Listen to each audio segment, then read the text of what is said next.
Hello friends, स्वागत है आपका आपके अपने लीगल चैनल सोच व प्रहार में। मैं हूं एडवोकेट सनी शर्मा। और दोस्तों, आज की इस वीडियो में मैं एक बहुत ही कॉमन प्रॉब्लम पर बात करने वाला हूं। देखिए दोस्तों, मैट्रिमोनियल विवाद में हस्बैंड का सबसे बड़ा डर यह होता है कि उसके ऊपर कोई क्रिमिनल केस दर्ज ना हो जाए, क्योंकि यदि क्रिमिनल केस दर्ज हो जाता है तो उसको अपने डिपार्टमेंट में प्रॉब्लम आ जाती है। स्पेशली यदि वो गवर्नमेंट जॉब में है तो उसको ये लगता है कि यदि वो अरेस्ट हो गया तो उसके करियर पर प्रॉब्लम ना आ जाए, उसकी जॉब पर प्रॉब्लम ना आ जाए। ये सबसे बड़ी प्रॉब्लम होती है और इसीलिए सेक्शन 498 आईपीसी से हस्बैंड काफी डरता है और चाहता है कि उससे बचा रहे। तो दोस्तों, लेकिन होता क्या है, हर वैवाहिक मामले में जो वाइफ है वो सबसे पहले यही करती है कि वुमेन सेल में जाकर के आपके खिलाफ एक एप्लीकेशन देती है और उस एप्लीकेशन के आधार पर मोस्टली आपके ऊपर 498A का मुकदमा काउंसलिंग के बाद दर्ज हो जाता है। तो अब ऐसे में आप भी उसमें स्टक होते हो, आपके परिवार वाले भी स्टक होते हैं और आप लोग घबरा भी जाते हो कि कैसे इससे बाहर आए। तो दोस्तों, जो भी वाइफ ने एलिगेशन लगाए हैं, यदि वो सच हैं तो फिर तो थोड़ा सा आपको डरने की जरूरत है। लेकिन यदि वो फेक एलिगेशन है, जो कि अधिकतर मामलों में होते हैं, तो आपको डरने की बिल्कुल भी जरूरत नहीं है, क्योंकि उन एलिगेशन को साबित करने की जिम्मेदारी भी उसकी होगी। झूठे एलिगेशन के आधार पर किसी पर भी मुकदमा चला करके उसको फंसाया नहीं जा सकता। इसलिए आपको परेशान होने की बिल्कुल भी जरूरत नहीं है, समझने की जरूरत है चीजों को। लेकिन अगर आप गलती करते हैं और सही स्टेप नहीं लेते हैं सही समय पे, तो आपकी अरेस्टिंग हो सकती है। अगर अरेस्टिंग होती है तो आपकी जॉब में, आपके करियर पर फर्क पड़ सकता है।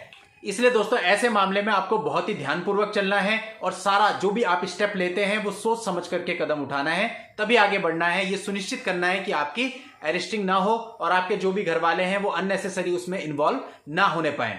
दोस्तों, आज के इस वीडियो में मैं आपको एक लेटेस्ट जजमेंट बताऊंगा 2021 का ही, 498A का ही, और जिसमें लोअर कोर्ट ने ही एक्यूज पर्सन को दोष मुक्त कर दिया। ये माना कि इसमें जो भी तथ्य हैं वो सब झूठ हैं और लोअर कोर्ट से ही सब बरी हो गए।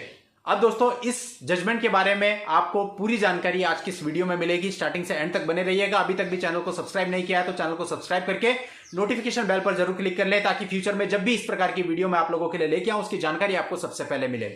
दोस्तों, आगे बढ़ने से पहले आपको एक सूचना देना चाहता हूं कि इस चैनल पर अभी मैं एक नई चीज लेकर के आने वाला हूं।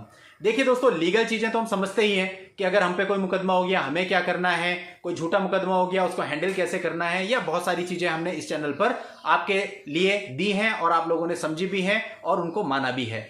अब दोस्तों, मैं ये चाहता हूं कि जो इन चीजों की जड़ है उसको ही खत्म कर दिया जाए। जड़ क्या है? शिक्षा जो है वो केवल आपको किताबी तौर पर ही मिलती है। हमारे बच्चे भी किताबी तौर पर ही शिक्षा ग्रहण करते हैं, लेकिन मॉरल वैल्यूज आज के समय खत्म हो चुकी है, चाहे वो बच्चे हों चाहे वो बड़े हों। और इसीलिए दोस्तों, जो आज की जनरेशन में बच्चे शादी कर रहे हैं वो सब किताबी शिक्षा के बेस पर ही बड़े हुए हैं। उनके अंदर मॉरल वैल्यू जीरो है, जिसकी वजह से ये सारी प्रॉब्लम होती है। ईगो बहुत ज्यादा होता है, उनको ये पता ही नहीं होता कि जीवन कैसे जीना है और कैसे रिएक्ट करना है, एक दूसरे को कैसे सपोर्ट करना है। सब कुछ खत्म होता जा रहा है। तो मैंने पहले भी कई सारे वीडियोज में कहा कि अगर इसका जड़, इसकी बेसिक को ही खत्म कर दिया जाए तो चीजें ऑटोमेटिकली सही हो जाएंगी। तो आप सबसे रिक्वेस्ट है कि अब मैं कोशिश करूंगा हर 2 दिन के बाद एक वीडियो लेकर के आऊं ऐसा जिससे आपको मॉरल वैल्यूज मिले, यानी कि हमारे बच्चों को मॉरल वैल्यूज मिले और बच्चों के साथ साथ बड़ों को भी, चाहे वो सास ससुर ही क्यों ना हो, कई बार वो भी गलत करते हैं तो उनको भी मॉरल वैल्यूज की जरूरत है। तो वो उन वीडियोज को जरूर देखें, क्योंकि अगर कुछ लोगों की भी सोच परिवर्तित होगी तो कई सारे घर बच जाएंगे।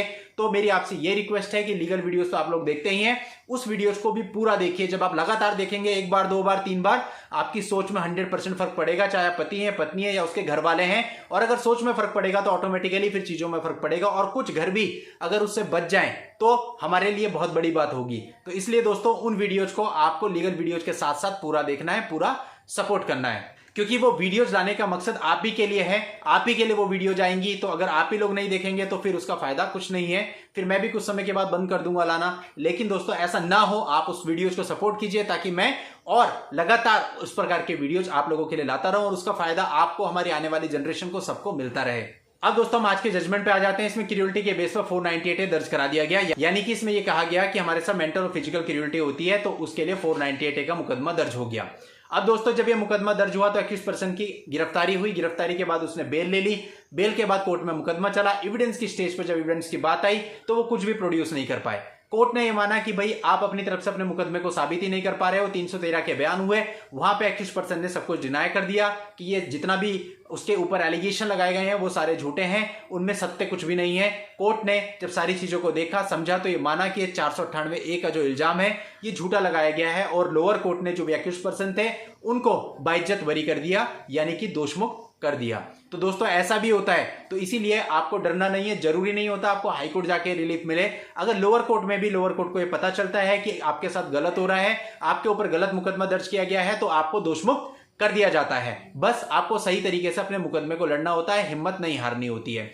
आप लोगों की हेल्प के लिए जजमेंट का लिंक मैं इस वीडियो के नीचे डिस्क्रिप्शन में दे रहा हूं, वहां जाकर के जजमेंट को पढ़िए और यदि आपको लगता है इसके जो तथ्य हैं वो आपके मामले के तथ्यों के इक्वल हैं, तो आप अपने वकील साहब से बात करके इस जजमेंट की हेल्प ले सकते हैं। नेक्स्ट वीडियो में नई लीगल जानकारी के साथ मैं आपसे फिर मिलता हूं, तब तक के लिए goodbye and thank you for watching. Take care.